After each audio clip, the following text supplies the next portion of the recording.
It's funny, I just walked in and the camera was right by the bathroom where I left it, so I'm like, oh, turn it on, because I have a few things I want to say for 3 videos. Whether I'll do all of them or not, that's another question, because depends on my motivation.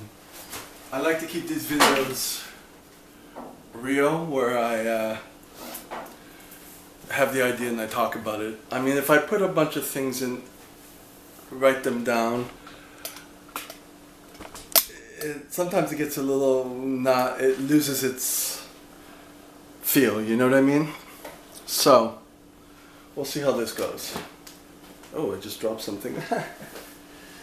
Alright, and I'm starving. I just got home from the gym. I got some food. I'm a little lax with some of the things I'm eating, which is fine. Let me just go wash my hands. The first thing I wanted to talk about before, okay, and I have to get the order of this so that when I upload them, I know which one's which. I might have to watch a little bit of each of them. Okay, so the first one I wanted to talk about was, these are events that happened to me. Well, no, this one is an event that happened to me today. Another one is from one of the therapy classes, my very first one. That will be the next video. I started looking back and realizing, I'm able to put words to it. And that brought me to the third video. I might talk about them. Being able to put words to it, talking about leaving Neverland, how it makes sense to me. I know I did one video on that, and now I'm kind of, getting more into my opinion on it. So, the first video is, this one, is when narcissists try to pull you in. So, what happened today was I was at the gym, and there was this guy who was calling out my name, screaming it. And that doesn't happen at my gym. People don't talk like that at the gym, It was weird. Especially people don't call out my name. I don't even think people know my name. They know me by face, and we're very, cordial and stuff, and that's how we kind of keep it. A few people I may have gotten a bit closer to. Not really. But I like the atmosphere, and I can kind of be alone and then mingle if I want to a little bit, and it's safe for me. So, okay. So this guy, his name was George, or actually Jorge, but he says George. And he screams my name out, which is David. And I'm looking around because I'm like in my own, wow, don't topple over the tripod, right? So I'm in my own bubble because I'm already tired and foggy and whatever, and that's kind of how I work out. I just go through it one by one, no matter how I feel. So, he comes up to me. He says, "Oh, do you remember me? Oh, I recognize you. I can't see, but I recognized you by your walk." And then he went on to say that thing behind your head too. I'm like, oh, okay. We were never friends. I mean, he worked at a sex shop, and I remember him being there, and he was at another gym I was at when I was training a client, and he spoke to me once or twice. He was outgoing, but it didn't seem that we got to make a friendship. It didn't seem like he even wanted that. He was just strange in that respect, or very antisocial in that respect, So, and I've had this happen to me many times, that people would come up to me that they recognize me from 30 years ago, 20 years ago. Like, a neighbor on my floor said, I went to kindergarten with you. I'm like, who are you? And he said his name. I remember the name, but he had the Jewish genetics, short, fat, and bald. I'm Jewish, so I'm protected against that, saying that. But now I'm practicing, by the way. So anyways, yeah, I've had people do that. I had a guy come up to me who works at one of the strip clubs down here. Transsexual strip clubs. I think one floor is I'm babbling. One floor is for women and the other floor is for transsexuals. And he came up to me and said he remembered me. And I remembered him that we didn't like him. We didn't like each other. And I keyed his car because he was getting on my nerves. I remember that. And so like people don't remember stuff like that. Anyways, so just saying that this happens to me often, and I'm wondering, why do people do that? Initially, some people who came up to me, I thought, they wanted to be friends, I thought that was what they were going for. Like, why else would you come up to someone and say, hey, I remember you? What are you, a fan club? What is this? You know what I mean? I didn't understand it. If I see someone that I recognize, I won't go up to them and tell them that, unless I want to make a connection with them. Otherwise, I don't care. You know what I mean? Is that a normal way of thinking? I'm thinking it is, but I don't know. You tell me. So, but now knowing what I know a little bit more, like and with this guy,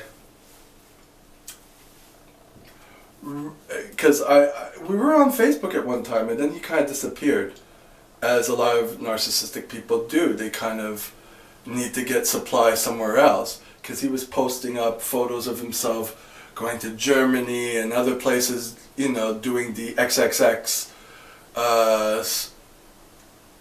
erotic photo circuit, like being a model. He was gay, okay? So, and then, he got too old. And it's a short-lived thing, you do that, you post the pictures and you're a model and that's what you're doing. You're not a model, you're 4'10", maybe, I guess, he's like to here. And then I guess he kind of had to wither away, and then all of a sudden he just comes up and says hi, but goes out of his way. And so then it occurred to me, it's like, why do people do that? And saying that you recognized me by my walk, but you couldn't see.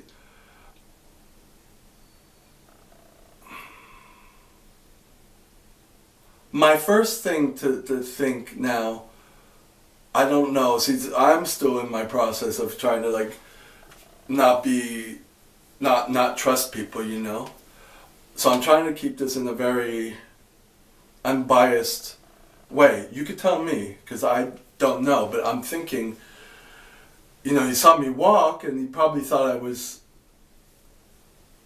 attractive, and so he thought he would go out of his way to say hi to me.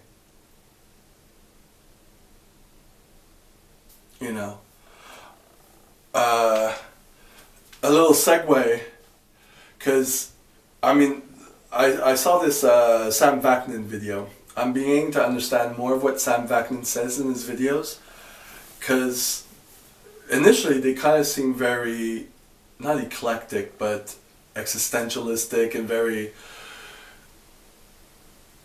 hard to understand in certain ways, like fairy tale, the way he describes things. And now I'm kind of understanding some of it, because I'm dealing with, some narcissistic traits on my part, and then I'm able to see when they're coming up in me, and then other people, I'm able to kind of see it. But you don't know for sure. And I don't know for sure about me. It's with me and my therapist, and he doesn't know for sure, I got some borderline tendencies. So trying to figure all that out. But point being is that I don't trust people.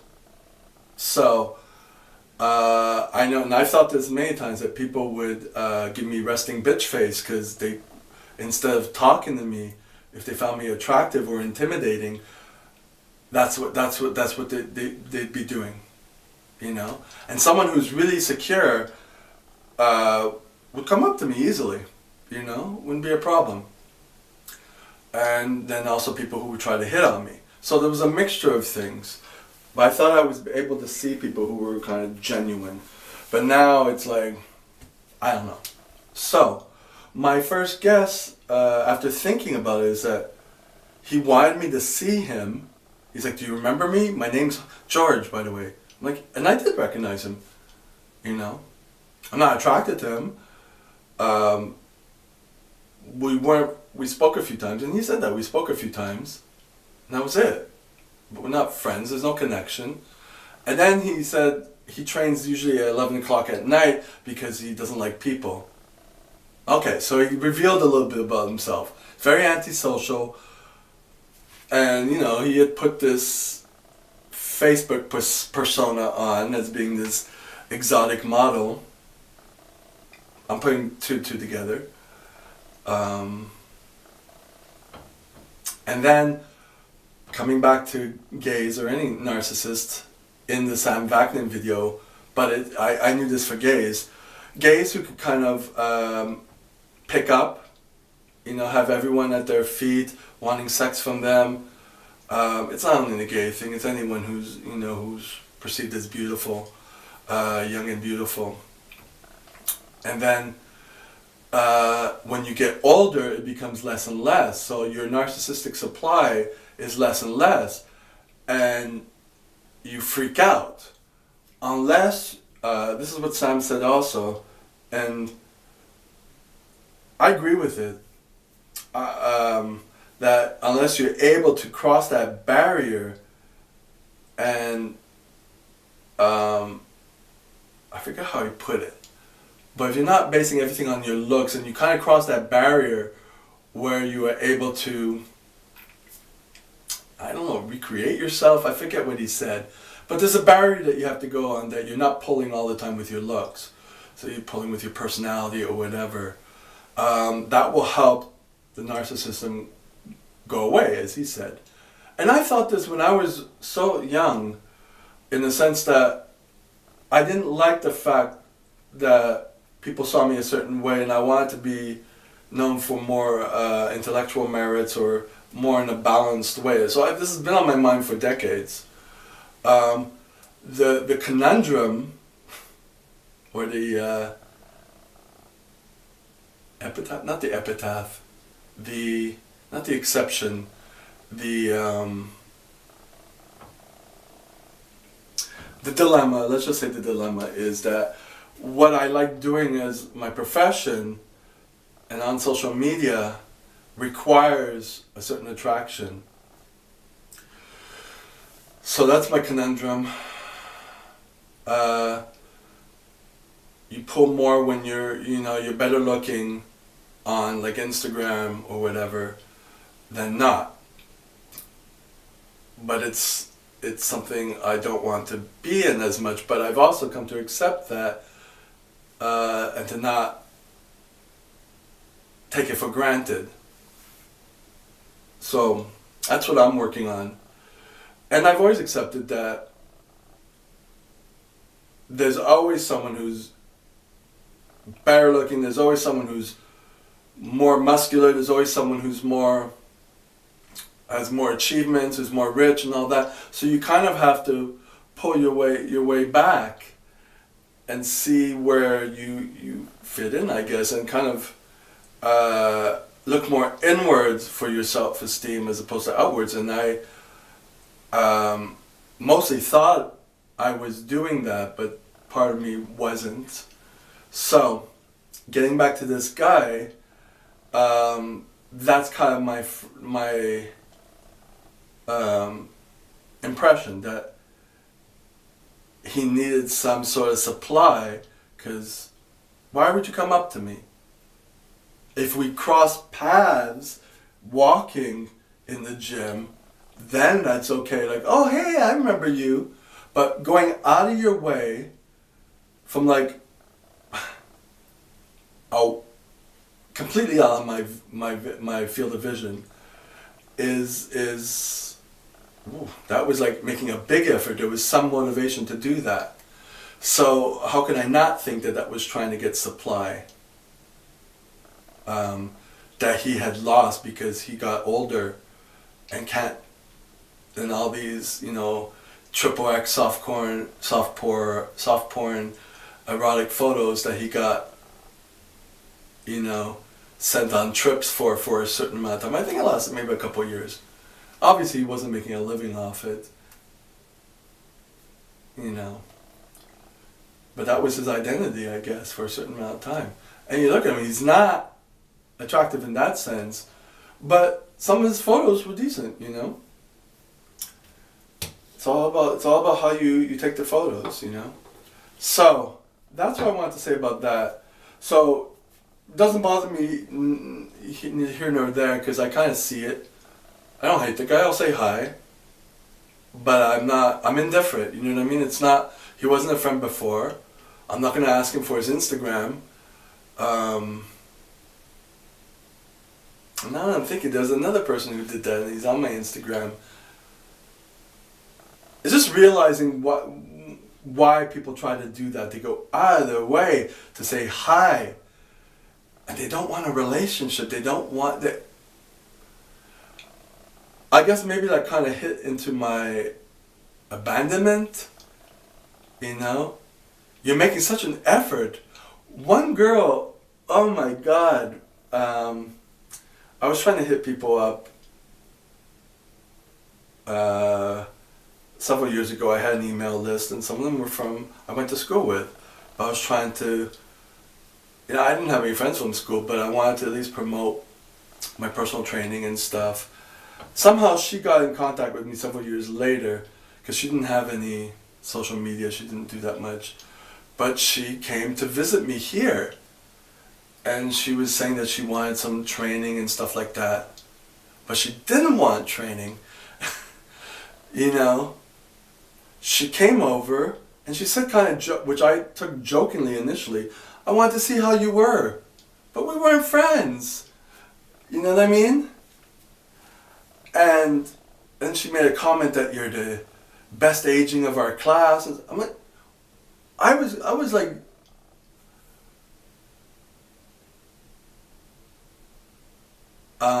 at the time, I didn't take compliments like that, you know, people trying to sweet talk me. It was afterwards when I said, okay, let's see if I can do something online for you, get you a program, make you a video that you can follow. And I was serious. And then she repeated, like, I just wanted to see how you were. So she came in on a false presumption. And it was just to see me. It was like, why? Why do people do that? That made me angry. That made me really angry. Now I don't care.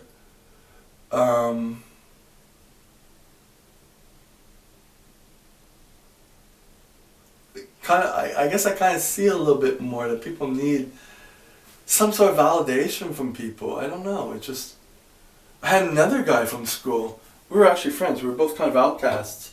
And he was a model for a certain time. And he grew his hair long. And now he lost all his hair. And he contacted me because I used to draw cartoons. But I stopped that. I did something that was replicating the Peanuts Gallery, you know, with Snoopy and Charlie Brown. I called it the Butterscotch Gang. Like I had influences by Snoopy. I was a fan, obsessed.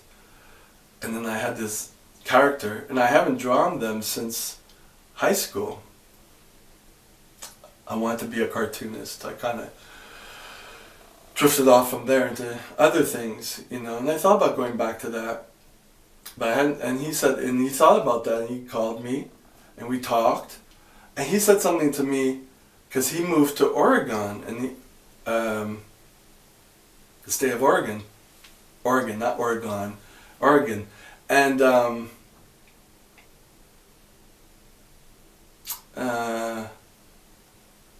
he said something, because we were all from Montreal, or a suburb of Montreal, and he said something like, oh, I haven't spoken to you in years, but I feel like I want to help you get to the States or whatever.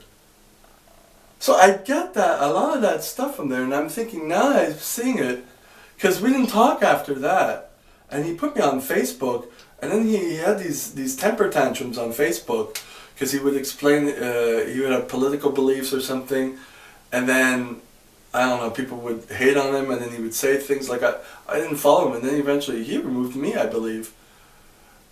And so it's like, now, several years later, I'm putting two to two together, how people are always looking for supply, you know, but without any depth to it or without any reason to make a relationship. And I'm kind of looking for someone to be there, because if someone's there and then leaves, I guess I get abandonment issues, you know. Well, I do have abandonment issues. So I'm not trustworthy. I'd like to see that things get into a relationship before I start trusting. So now that I see it more like as to what their reasoning is, that's for validation and supply, it's like, you don't have to call me if you think of me. If we were not friends before, there's no reason to call me. You know what I mean? So, that was that video. I don't know if I'm going to do the other two videos. I mean, I talked out now. I might take a little break, do some dishes, see if I can talk about the other two. If you want to hear them, let me know.